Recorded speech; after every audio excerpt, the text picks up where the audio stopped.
So in second grade, we did a lot of spelling tests where you had to write what you thought the word was when the teacher said it, and you would normally sound it out. But I would always get it wrong because I didn't know orthography and I just sounded out. But ever since I came into 5th grade, I've actually gotten a lot better at spelling. And I always had these questions like, well, why do we put the E here? You know, it just doesn't make sense.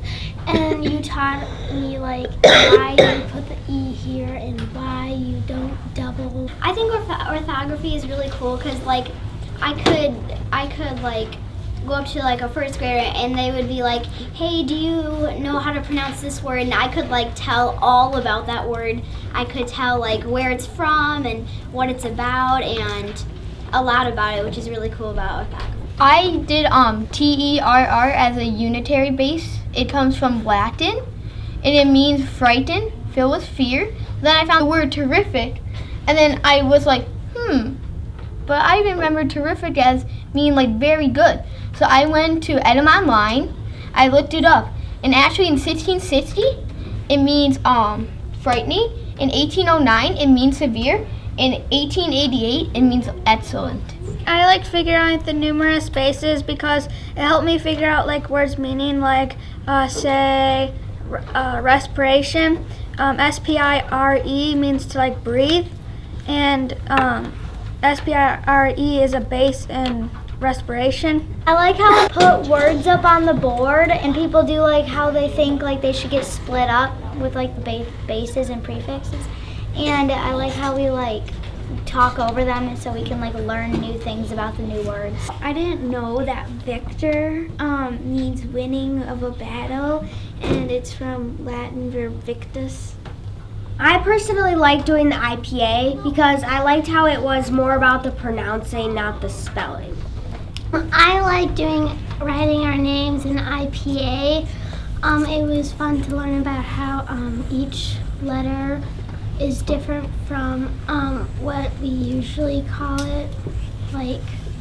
One of my A's is different from the other A, even though they're the same letter. In the beginning of 5th grade, and then all the words we spoke were from English, just because we spoke in English. So, but then at the end of the year, it's fascinating to know that some words come from different languages. A lot of other teachers, what they would do is they would just spell it out on a sticky note. It's not helping me learn how to spell it. It's just telling me, well, that's how you spell it. They don't explain anything about it. And that, unlike you don't do that. You explain how it actually is spelled and why it's spelled that way. I really like that. I learned that cow came from Old English and that beef came from Old French. I like learning about the Latin verbs because I got to see all the words that went with the bases and see all their meanings. In Latin, there are singular letter bases. I like that the word addition has an AD prefix and a D base, and then a ITE stem suffix, and an ION suffix. I learned how to look up words on Edom Online and other websites.